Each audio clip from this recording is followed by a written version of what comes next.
La lluvia empezó al amanecer.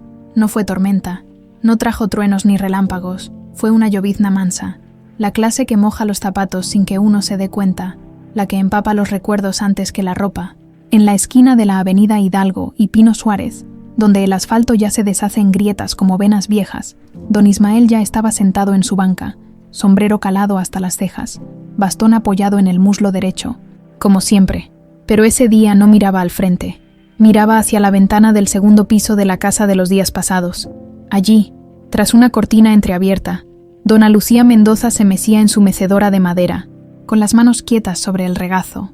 No cosía, no tejía, no rezaba, solo miraba la pared donde, hasta la semana pasada, había colgado la foto de su hija, Marisela. La habían quitado. Nadie supo por qué. Y eso, para don Ismael, era peor que un grito, porque en ese edificio, el silencio no es vacío, es mensaje. A las 8:30, Carmen, la tía Canela, bajó con su canasta de hierbas, regó las macetas del pasillo, dejó romero en la puerta del 1B, donde vive un joven que no duerme desde que perdió su trabajo, y, al pasar frente al departamento de Lucía, se detuvo, alzó la vista, vio la cortina cerrarse con un movimiento seco, como si alguien hubiera corrido a esconderse. «Algo se rompió», murmuró Canela, y no se refería al clima. Más tarde, Ernesto Neto, Rojas subió con una bolsa de pan dulce. Lo hacía cada martes, desde que su esposa murió. Era su forma de decir «aquí sigo». Pero al tocar la puerta de Lucía, no hubo respuesta. Tocó de nuevo. Nada, solo el eco de las gotas en el toldo. Ya iba a irse cuando, desde adentro, una voz ronca, casi desgastada, dijo: «Déjalo en el piso, Neto. Hoy no puedo verte». Él no la vio, pero sí vio algo que lo detuvo. En el suelo, junto al felpudo, había un pequeño marco de madera boca abajo. Neto no lo tocó, pero se quedó parado allí, quieto, con la bolsa en la mano, como si el tiempo se hubiera olvidado de él. Esa noche, en su departamento, Lucía se sentó en el suelo del cuarto vacío, el de su hija, y por primera vez en 10 años, abrió la caja de zapatos donde guardaba las cartas que Marisela le escribió antes de morir en aquella carretera del norte. No las había leído desde el funeral. Le daba miedo que el dolor volviera a romperla. Pero esa noche, la lluvia no era afuera, era adentro. Y entre el papel amarillento, encontró algo que no recordaba. Una nota escrita días antes del accidente. Solo decía: «Mamá, no te culpes por lo que no pudiste evitar. Yo ya sabía que no iba a volver, pero me fui tranquila, porque sabía que tú seguirías». Lucía lloró. Lloró como lloran los viejos, sin ruido, con el pecho apretado, con las lágrimas que no se ven, solo se sienten. Al día siguiente, muy temprano, salió con la foto en la mano, la colgó de nuevo, pero esta vez la puso más baja, a la altura de los ojos de quien la mirara desde la banca de la esquina. Don Ismael, al verla, no sonrió, pero asintió, una sola vez. Esa tarde, tía Canela dejó una maceta de ruda en el balcón de Lucía, para que el alma descanse, dijo, y se fue sin esperar respuesta. Neto, al pasar, vio la foto, no dijo nada, pero al llegar a su departamento, sacó de un cajón una carta que nunca envió, una que escribió a su esposa el día que murió, llena de culpas, y la quemó en el fregadero, no para olvidarla, sino para dejarla ir, y así, sin que nadie lo anunciara, algo cambió en la casa de los días pasados. No fue un milagro, fue una rendición, la rendición de Lucía al recuerdo, no al olvido, y en esa rendición, los demás empezaron a respirar distinto, porque en ese edificio, cuando una persona deja de cargar sola su dolor, todos se aligeran un poco, pero nadie sabía aún que, en el departamento 3C, vacío desde hace 2 años, una joven de 28 años llamada Valeria acababa de recibir las llaves. Nadie la esperaba, nadie la conocía, pero traía consigo una carta dirigida a don Ismael, escrita por su padre, un camionero que murió en la carretera hace 3 meses. Y esa carta decía: «Si alguna vez ves a mi hija, dile que no se quede callada como yo. La historia apenas comienza, y el silencio ya no es tan silencio». Valeria subió las escaleras con 2 maletas, una mochila rota y los ojos secos, como si hubiera llorado hasta quedarse vacía. Nadie la esperaba en la casa de los días pasados. El departamento 3C llevaba 2 años cerrado, desde que la señora Ortega murió sola, con la televisión encendida y una taza de leche cuajada sobre la mesa, el dueño, un primo lejano, había aceptado alquilarlo sin siquiera verla, con tal de que pague puntual, que viva quien quiera, dijo por teléfono. Pero desde el primer piso, don Ismael la vio, no por cómo caminaba, con la espalda recta, como si sostuviera algo invisible, sino por la forma en que evitó mirar las ventanas, como si temiera que alguien la reconociera o la juzgara. Esa noche, Valeria se sentó en el suelo del cuarto vacío, igual que Lucía, pero en vez de cartas, abrió el cajón de la mesita de noche y sacó un sobre amarillento, sellado con cera negra. Lo había encontrado entre las pertenencias de su padre después del accidente. En el frente, solo decía, para Ismael, si ella llega, entrégaselo tú. No sabía quién era Ismael, solo recordaba que su padre, en sus últimos días, murmuraba ese nombre como una promesa incumplida. Al día siguiente, bajó con el sobre en la mano, cruzó el patio empedrado, pasó junto a las macetas de tía Canela, quien la observó desde su balcón, sin saludar, y se detuvo frente a la banca de la esquina. «¿Usted es Ismael?», preguntó, con voz más firme de lo que sentía. Él la miró largo rato. No respondió, solo extendió la mano. Cuando tomó el sobre, sus dedos temblaron, algo que no había hecho en 20 años. «Tu nombre», dijo sin mirarla. «Valeria, Valeria Ruiz». Ismael cerró los ojos. Una sombra cruzó su rostro, no de tristeza, de reconocimiento. «Tu padre me escribió esta carta hace 37 años», dijo, bajando la voz. «Nunca la envió. Y ahora, la traes tú». Valeria palideció. «¿Lo conocía?». «Más de lo que él quiso admitir», respondió Ismael, y guardó el sobre en el bolsillo de su chaqueta, sin abrirlo. Ese gesto encendió una inquietud en la casa. Neto, desde su ventana, vio el intercambio y sintió un nudo en el estómago. Algo en la postura de Valeria le recordó a su sobrina, la que se fue del país hace años y nunca regresó, tía Canela. Mientras tanto, empezó a regar sus hierbas con más frecuencia, como si el ritmo del agua pudiera calmar una pregunta que no se atrevía a formular. Pero fue Lucía quien actuó. Al tercer día, le dejó una taza de atole en la puerta de 13. Dentro, una nota. «El hambre duele menos cuando se comparte». Valeria no respondió, pero al atardecer, bajó y se sentó en los escalones del patio. Lucía la vio, y sin decir palabra, se sentó a su lado. No hablaron. Solo estuvieron, y en ese estar, algo se aflojó en el pecho de Valeria. Más tarde, Ismael abrió la carta, no en su banca, no en la calle. Se metió al baño público de la esquina, el único lugar donde nadie lo interrumpiría, y leyó, con los ojos nublados, las palabras que su viejo amigo le había escrito décadas atrás. «Ismael, si un día ves a mi hija, dile que no permita que el miedo decida por ella. Yo me fui porque no supe enfrentar lo que hice, pero ella es más fuerte». Al salir, Ismael no miró al cielo, miró al edificio, a la ventana de Valeria, y supo que su amigo no le había enviado la carta a él, sino a través de él. Esa noche, tía Canela dejó una maceta de albahaca en la puerta de 3D. «Para la claridad», dijo en voz baja, aunque nadie la oyó. Al día siguiente, Neto subió a arreglar una gotera en el techo del departamento de Valeria. Mientras trabajaba, le preguntó, sin mirarla, «¿Buscas algo? ¿O a alguien?». Ella lo pensó. «Creo que las dos cosas». Y en ese momento, los cuatro, Lucía, Neto, Canela, Ismael, entendieron, sin hablarse, que Valeria no era una inquilina más, era un espejo, y en su reflejo, cada uno vería lo que había enterrado, pero nadie se imaginaba que, entre las pertenencias de Valeria, había una vieja caja de madera con el nombre de Marisela Mendoza, grabado en la tapa, la hija de Lucía, y que dentro había una pulsera de cuentas azules, idéntica a la que Lucía juró haber perdido el día del funeral. La historia no avanza, se entrelaza. La caja no tenía candado, solo un lazo de hilo rojo, descolorido por el tiempo. Valeria no la abrió de inmediato.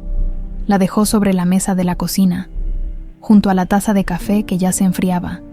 Algo en ese nombre, Marisela Mendoza, le vibraba en el pecho como una campana lejana. Su padre nunca mencionó a nadie con ese nombre, y sin embargo, la caja había estado en su camioneta, envuelta en una manta, como si fuera sagrada. Esa tarde, mientras colgaba ropa en el tendedero del patio, vio a Lucía en su balcón, regando una planta nueva, un geranio rojo que nunca antes había tenido. Sus miradas se cruzaron. Valeria bajó la vista, pero fue demasiado tarde. Lucía ya había visto la caja. Al anochecer, sin tocar la puerta, Lucía dejó una nota bajo la rendija. Si esa caja tiene algo que perteneció a mi hija, tráemela. No para reclamarla, para entender. Valeria la leyó 3 veces. Luego, tomó la caja y subió al segundo piso. Lucía la recibió en la sala, con las manos entrelazadas, como si rezara sin palabras. Cuando vio la caja, su respiración se detuvo. No pidió permiso, solo la abrió. Dentro estaba la pulsera, cuentas de vidrio azul, desgastadas en los bordes, con un pequeño dije en forma de estrella. Lucía la tocó como si quemara. Se la regalé el día que cumplió 15 años, dijo, con la voz partida. La llevaba puesta. Cuando la encontraron en el coche, Valeria palideció. Mi padre la tenía guardada. No sé por qué. Lucía alzó la mirada, los ojos llenos de una pregunta que no se atrevía a formular. ¿Tu padre estuvo en el accidente? No, pero conducía por esa carretera esa noche. Vio los vehículos chocados. Llamó a los bomberos, y cuando se acercó, encontró a tu hija con vida, unos minutos antes de que llegara la ambulancia. El silencio que siguió fue espeso, como el humo de un incendio que ya no arde, pero aún ahoga. Marisela le pidió algo, continuó Valeria, bajando la voz. Le dijo, dile a mi mamá que no fue su culpa. Yo elegí salir, y le dio la pulsera, para que te la entregara, pero nunca lo hizo, murmuró Lucía. No, porque tuvo miedo de que lo culparas, miedo de que no le creyeras, y con el tiempo, el miedo se volvió peso, y el peso, silencio. Lucía se levantó, caminó al cuarto de Marisela y regresó con una foto. Su hija, sonriendo, con la pulsera en la muñeca. Durante 10 años, dijo, creí que la había perdido en el caos del hospital, que se me cayó mientras la abrazaba por última vez. Ahora entiendo, no se perdió, se entregó. Esa noche, Lucía no durmió. En cambio, escribió una carta, no a su hija, a Valeria. Gracias por traerme lo que mi corazón necesitaba, aunque no lo pedí. Al día siguiente, Neto vio a Lucía caminar hacia la banca de la esquina con la carta en la mano. Se la dio a Valeria, que ya desayunaba allí, sentada junto a Ismael. Ismael no dijo nada, solo asintió, como si supiera que este momento era inevitable, pero lo que nadie esperaba era lo que hizo tía Canela. Al mediodía, bajó con un frasco de vidrio y una taza de barro. Dentro, una infusión de ruda, albahaca y una raíz que nadie reconoció, para las heridas que no se ven, dijo, y se la ofreció a Lucía. Lucía la tomó y bebió. Fue entonces cuando, por primera vez en años, habló de Marisela sin que la voz se le quebrara. Contó cómo su hija soñaba con ser enfermera, cómo odiaba el frijol refrito, cómo reía con los ojos cerrados. Valeria escuchó, y en cada palabra, entendió por qué su padre guardó ese secreto, no por cobardía, sino por respeto, porque sabía que algunas verdades no se entregan, se merecen. Pero mientras la casa sanaba, algo inquietante ocurrió. En el departamento 3C, esa noche, Valeria encontró un sobre dentro del cajón de la mesita de noche, uno que no había visto antes. Estaba vacío, pero en el reverso, escrito con la misma letra de su padre, decía: si llegas a San Miguel del Encuentro, busca a la mujer del río. San Miguel del Encuentro.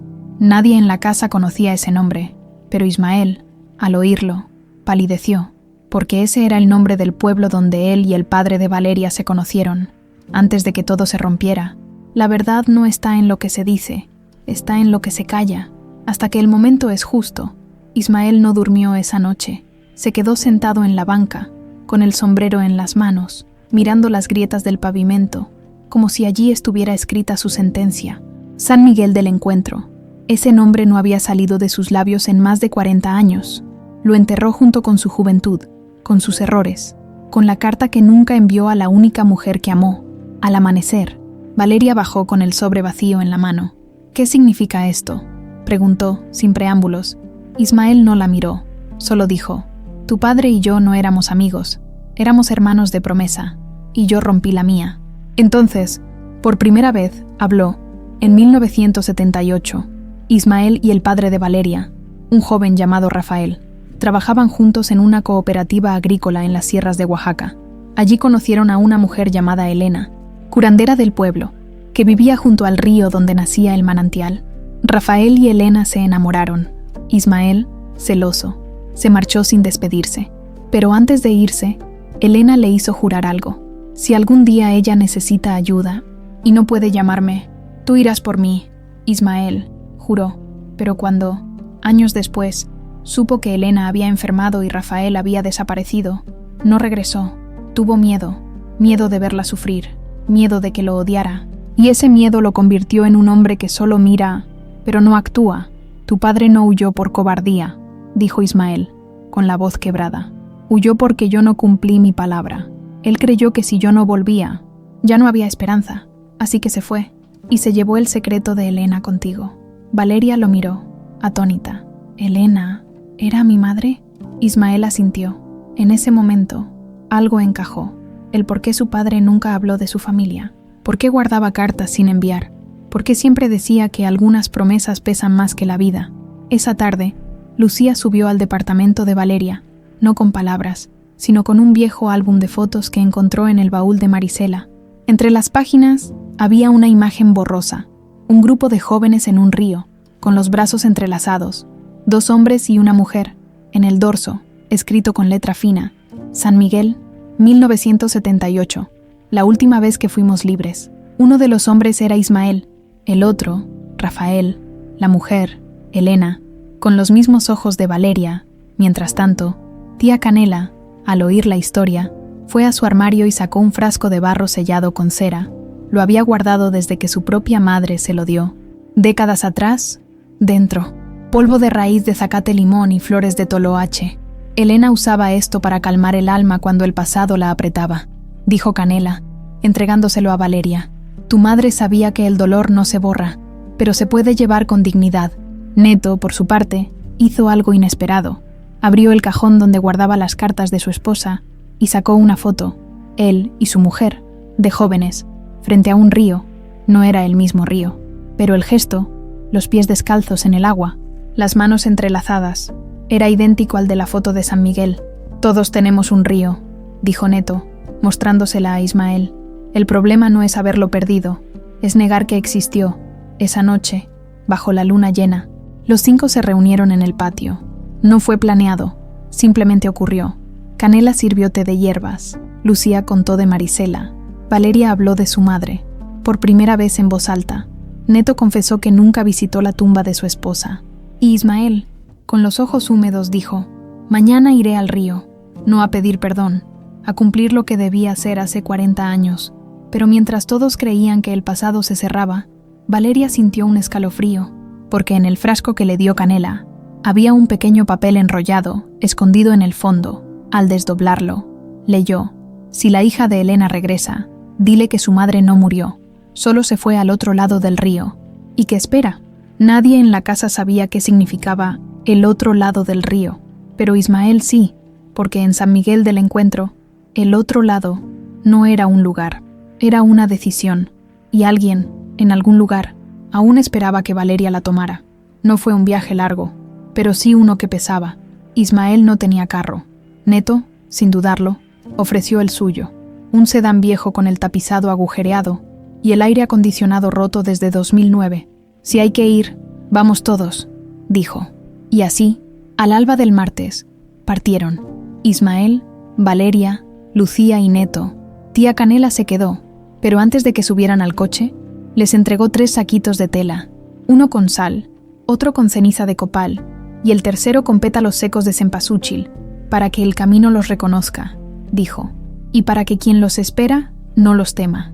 San Miguel del Encuentro no estaba en los mapas digitales, solo existía en los recuerdos de los viejos y en las señales de madera carcomida que decían Río Seco, con una flecha apenas visible, pero Ismael lo encontró, porque algunos lugares no se ubican con coordenadas, se sienten en los huesos. El río no era caudaloso, era estrecho, de aguas quietas, marrones por la tierra arrastrada.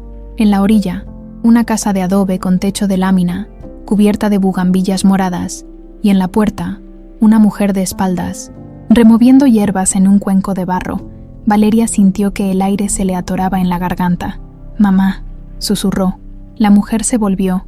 Tenía el cabello canoso, arrugas profundas, y los ojos exactos de Valeria, pero no sonrió. Solo asintió, como si hubiera estado esperando ese momento desde siempre. Sabía que vendrías cuando dejaras de buscar respuestas y empezaras a aceptar preguntas, dijo Elena. No hubo abrazo inmediato, no hubo lágrimas espectaculares, solo un silencio que, por primera vez, no dolía. Mientras las dos caminaban por la orilla, Ismael se quedó junto al coche, incapaz de acercarse. Fue Lucía quien lo tomó del brazo. No viniste a pedir perdón, le dijo. Viniste a devolver lo que le quitaste, su historia. Y entonces, Ismael caminó. Elena lo miró sin rencor, solo con tristeza antigua. No te guardo rencor, Ismael, pero tampoco olvido. Lo que rompiste no fue una promesa, fue la confianza de que algún hombre volvería. Aunque tuviera miedo, él bajó la cabeza. No supe cómo. Nadie sabe, respondió ella. Pero se intenta. Esa noche, todos durmieron bajo el mismo techo. Elena preparó mole con receta de su abuela, y mientras comían, contó la verdad. No había estado enferma. Se había ido porque Rafael, al no ver regresar a Ismael, perdió la fe en las promesas, y sin fe, no supo criar a su hija con la verdad. Así que prefirió desaparecer y dejar que Valeria creciera libre de un pasado roto. Pero siempre supe que algún día el río los traería de vuelta, dijo Elena, mirando a Valeria, porque el río no lleva a nadie, a menos que esté listo para mirarse. Al día siguiente, antes de irse, Elena le entregó a Valeria un cofre de madera. Dentro, no había joyas, había cartas, una de Rafael escrita el día que supo que sería padre, otra de Ismael, de 1979, que nunca envió, y una tercera, en blanco, firmada por Elena. La última es tuya, dijo. Escribe lo que necesitas decir, a quien necesites decírselo. De regreso a la ciudad, el silencio en el coche era distinto, más ligero. Neto condujo con una calma que no había tenido en años. Lucía miraba por la ventana, con la mano en el pecho, como si por fin hubiera encontrado el lugar donde su duelo podía descansar. Pero al llegar a la casa de los días pasados, una sorpresa los esperaba. Tía Canela no estaba en su balcón. La puerta de su departamento estaba abierta, y sobre la mesa, una carta dirigida a Lucía, con una pulsera idéntica a la de Marisela, pero con cuentas verdes. La nota decía: tu hija no fue la única que conoció a Rafael en esa carretera. Yo también, y tengo algo que devolverte. Firmado, Clara. Nadie conocía a Clara, pero Lucía, al ver la pulsera, palideció, porque solo una persona en el mundo sabía cómo hacer esas pulseras, y esa persona murió el mismo año que Marisela, o eso creían. La historia no termina, solo se profundiza. La carta no tenía remitente, solo un número de teléfono escrito a lápiz, con la tinta ya borrosa. Lucía la leyó una vez, luego la dobló con manos temblorosas y la guardó en el bolsillo del delantal. No dijo nada a los demás, pero esa noche, mientras todos dormían, marcó el número. Una voz de mujer, suave pero firme, respondió al tercer timbre. Sabía que llamarías, dijo. Vengo mañana, no en la casa, en el parque, bajo el jacaranda viejo, a las 7, y trae la foto de Marisela del verano del 98. Lucía colgó. El corazón le latía como si tuviera 20 años otra vez. Al día siguiente, puntual, se sentó en la banca del parque. Tenía la foto en la mano. Marisela, con el cabello mojado, sonriendo frente a la alberca del pueblo, y en el fondo, una niña de unos 7 años, de espaldas, sosteniendo una pelota roja. Nadie en la familia recordaba a esa niña. A las 7:02, una mujer de unos 60 años se sentó a su lado. Cabello corto, gafas de sol, vestido sencillo de algodón. No se presentó, solo dijo: me llaman Clara, y soy tu hija. Lucía no gritó, no negó, solo miró sus manos, las mismas manos que Marisela tenía, y supo que era verdad. En 1984, antes de que naciera Marisela, Lucía dio a luz a una niña prematura. El parto fue complicado.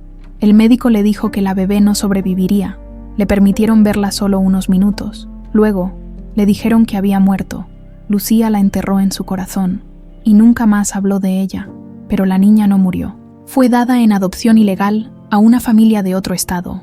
El esposo de Lucía, desesperado por protegerla del dolor, aceptó el trato con el médico, y así, Clara desapareció de los registros, de las fotos, de la historia. Tu marido me buscó años después, dijo Clara, pero yo ya tenía otra vida. Solo quiso que supiera que Marisela era mi hermana Y cuando Marisela murió, fui a la carretera. Vi el coche. Vi a Rafael, el camionero. Y cuando encontré la pulsera en el asiento, supe que algún día vendrías a buscarla. Lucía rompió en llanto, no por el engaño, sino por los años perdidos. ¿Por qué ahora?, logró decir. Porque Rafael me escribió antes de morir, respondió Clara. Me dijo que Valeria vendría, y que si no hablaba, el silencio se repetiría. No quiero que mi historia se borre, como la de mi hija. ¿Tu hija?, preguntó Lucía, congelada. Clara asintió. Se llamaba Marisa. Murió de leucemia a los 12 años, y en sus últimos días solo pedía conocer a su abuela. ¿A ti? Lucía cerró los ojos. 2 Maris, 2 hijas que nunca supo que existían, 2 duelos enterrados sin nombre. De regreso a la casa, Lucía no subió a su departamento. Fue directo al cuarto de Marisela y abrió el cajón donde guardaba su diario. Hojeó las páginas hasta encontrar una entrada del 15 de julio de 1998. Hoy conocí a una niña en la alberca. Dice que me parezco a su hermana. Me regaló una pulsera verde. Dice que es para protegerme. No sé quién es, pero me hizo sentir menos sola. Marisela sí la conoció, y nadie le explicó por qué. Esa noche, Lucía convocó a todos en el patio. Contó la verdad. Ismael escuchó en silencio. Neto apretó los puños, no por ira, sino por impotencia ante tantos silencios rotos. Valeria, conmovida, entendió por qué su padre guardó secretos, no para ocultar, sino para proteger, aunque a veces la protección duele más que la verdad. Tía Canela, desde su balcón, dejó caer 3 pétalos de cempasúchil en el patio, para las almas que nunca tuvieron nombre. Dijo, al día siguiente, Lucía y Clara fueron al cementerio. No había lápida para la primera hija, pero Lucía llevó una piedra lisa, con una sola palabra grabada a mano, presente. Mientras regresaban, Clara le entregó a Lucía una caja de música pequeña. Al abrirla, sonó una melodía suave, antigua. Era la canción que tarareabas cuando me daba de comer en el hospital, dijo Clara. La guardé todos estos años, por si algún día volvía a oírla, de tu boca. Lucía la abrazó, no como madre, no como extraña, como quien reconoce su propio eco. Pero mientras el perdón florecía, algo inquietante sucedió en la casa. Neto encontró, en el buzón de la entrada, un sobre sin sello. Dentro, una foto en blanco y negro. Él y su esposa, en un parque que no recordaba. Al reverso, una frase escrita con tinta desvaída. ¿Por qué nunca me llevaste al lago? Neto nunca le prometió llevarla al lago, o eso creía. La memoria no siempre miente. A veces, solo espera el momento para hablar. Neto no mostró la foto a nadie. La guardó en el bolsillo de su chaqueta, como si esconderla pudiera detener las preguntas que ya bullían en su cabeza. ¿Por qué no recordaba ese parque? Y ese lago, su esposa, Beatriz, murió de cáncer hace 7 años. Hablaron de todo, o eso creía, pero la foto lo miraba desde el bolsillo como un ojo que no parpadea. Al tercer día, no aguantó más. Fue a la biblioteca municipal y buscó mapas antiguos de la ciudad. En uno de 1992, encontró un lago pequeño, rodeado de pinos, llamado Lago de los Susurros. Hoy, estaba cubierto por un fraccionamiento residencial, pero aún existía un sendero lateral, casi borrado, que llevaba al antiguo embarcadero. Fue allí al atardecer. El lugar estaba desierto, el agua, opaca, con restos de hojas flotando. Sentado en las tablas podridas del muelle, sacó la foto. Al tocarla, algo se movió en su memoria, el sonido de una risa, el olor a pino mojado, la mano de Beatriz apretando la suya. «Querías que te trajera flores aquí», dijo en voz alta, sin saber por qué, y prometí que lo haría. El día que te dijera que no querías más tratamiento, se quedó helado. Nunca recordó esa promesa, pero su cuerpo sí. Esa noche, escribió en su diario por primera vez en años. Tal vez no olvidé. Tal vez solo no supe soportar que tuviste el valor de irte, y yo no el de acompañarte hasta el final. Al día siguiente, Lucía lo vio más callado de lo usual. No preguntó, solo le dejó una taza de café con canela en la puerta. Dentro, una nota. Algunas promesas no se cumplen con palabras, se cumplen con presencia. Neto entendió. Esa tarde, fue al panteón. Llevó flores, sí, pero también una grabadora vieja que encontró en el trastero. Se sentó frente a la lápida y habló, no como viudo, sino como hombre arrepentido.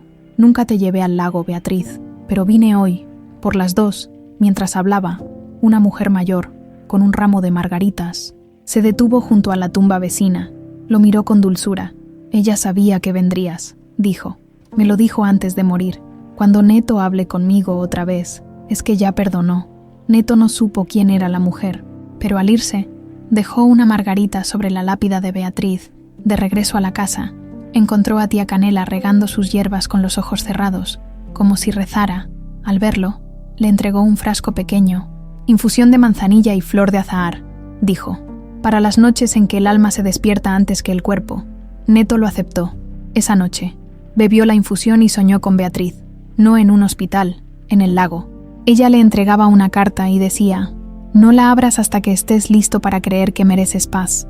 Al despertar, supo qué hacer. Al día siguiente, reunió a todos en el patio.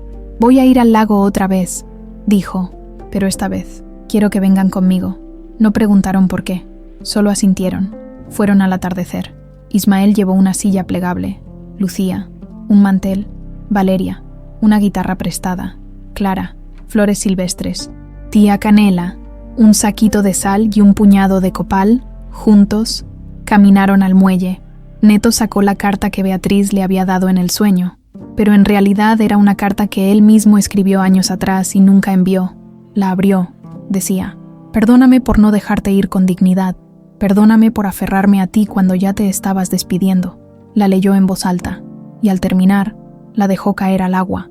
Las olas la llevaron, y con ella, el peso. Mientras regresaban, tía Canela murmuró, el lago no guarda silencios, devuelve lo que estás listo para soltar. Pero al llegar a la casa, una noticia los detuvo. El dueño del edificio había vendido la casa de los días pasados. En 3 meses, sería demolida para construir un estacionamiento. El silencio que siguió no fue de tristeza, fue de urgencia, porque si la casa desaparecía, ¿dónde vivirían sus historias? Donde antes hubo duelo, ahora había misión, y la última prueba no era recordar, era decidir qué legado dejarían. La noticia cayó como una losa. La casa de los días pasados sería demolida en 90 días. No hubo gritos, ni protestas, ni lágrimas inmediatas, solo un silencio espeso, como el que precede a una decisión que ya se sabe inevitable. Pero esa noche, en el patio, bajo la luz amarilla del farol viejo, los 6 se sentaron en círculo. Lucía, Ismael, Neto, Valeria, Clara y tía Canela. Nadie habló al principio, solo el crujido de las sillas, el zumbido de los grillos y el viento moviendo las hojas de las macetas. Fue Canela quien rompió el silencio. Las casas no se llevan los recuerdos, dijo, con voz tranquila. Los dejan en quienes los vivieron, pero si no los sacamos, se entierran con el concreto, y así, uno por uno, decidieron qué salvar. Lucía subió a su departamento y bajó con un baúl de madera. Dentro, no había joyas ni dinero. Había cartas de Marisela, dibujos de Clara de niña, que nunca supo que existían, y la pulsera verde. Lo entregó a Valeria. Cuéntala, le dijo, no como tragedia, como verdad. Neto reunió todas las cartas que escribió a Beatriz y nunca envió. Las quemó en una lata en el patio, no para borrarlas, sino para liberarlas. Luego, escribió una nueva, corta. Gracias por enseñarme que amar no es retener, es dejar ir y seguir presente. La pegó en la puerta del edificio, con cinta adhesiva. Ismael, por su parte, hizo lo más difícil. Fue a la oficina del nuevo dueño y le pidió un favor, no demoliendo todo de golpe. Déjenos 3 días, queremos despedirnos como se debe. El hombre, sorprendido, accedió. Mientras tanto, Clara y Valeria se encargaron de algo inesperado. Entrevistar a los vecinos, grabaron voces, historias, risas, lamentos. La señora del primer ara que crió a 7 hijos sola, el joven del 3B que perdió su trabajo y pensó en rendirse, hasta que Canela le dejó una maceta con ruda. Cada testimonio fue guardado en una caja de madera, con una etiqueta, Voces de la casa. Pero fue tía Canela quien dio el paso más profundo. Una mañana, abrió su armario y sacó frascos, raíces, semillas, hojas secas. Durante días, preparó pequeños saquitos de tela, uno para cada vecino. Dentro, una mezcla distinta para cada alma, para Lucía, Ruda y Romero, para soltar y proteger, para Neto, manzanilla y flor de cacao, para calmar el arrepentimiento, para Ismael, ceniza de copal y sal, para limpiar el pasado, y para Valeria, semillas de cempasúchil, para que siembres memoria donde vayas, le dijo. El penúltimo día, pintaron juntos una pared del patio, no con lemas, sino con manos. Canela trazó un árbol con raíces profundas. Lucía pintó 2 mariposas, una azul, una verde. Neto dibujó un lago pequeño. Ismael, un camino. Clara, una carta volando. Valeria, una mujer de espaldas, mirando un río. Nadie puso su nombre, pero todos reconocieron su alma en los trazos. La víspera de la demolición. Se reunieron una última vez. No hubo discursos, solo compartieron pan, café y silencio. Y en ese silencio, algo se selló. No eran solo vecinos, eran testigos, guardianes de vidas que, sin ellos, se habrían perdido. Al amanecer, mientras los camiones llegaban, Ismael se quedó sentado en su banca. El nuevo dueño lo vio, y en vez de correrlo, le ofreció una taza de café. ¿Por qué tanto apego a un edificio viejo?, preguntó. Ismael lo miró, y por primera vez en años, habló sin miedo. Porque aquí no vivíamos paredes, vivíamos perdones que no sabíamos que necesitábamos, y eso no se demuele. Se fue caminando, con su bastón y su sombrero. En el bolsillo, la carta de Rafael. Ya no la guardaba como culpa, la llevaba como guía. Lucía se mudó con Clara. Juntas, abrieron un pequeño taller de costura en un barrio cercano, en la pared. Colgaron las pulseras, azul y verde, juntas. Neto empezó a dar clases de lectura a adultos mayores en la biblioteca, y cada martes lleva flores al lago. Valeria se quedó en la ciudad. Abrió un espacio comunitario llamado El Rincón del Encuentro, donde las personas llevan sus historias y las dejan escritas en cuadernos compartidos. Uno de ellos tiene por título La casa que hablaba en silencio, y tía Canela sigue regando sus hierbas, ahora en un patio nuevo, pero cada primavera siembras cempasúchil frente al lugar donde estuvo la casa, para que los que pasan se pregunten, ¿quiénes eran? ¿Y qué nos dejaron? La casa desapareció, pero su espíritu no, porque lo que se vive con verdad nunca se destruye,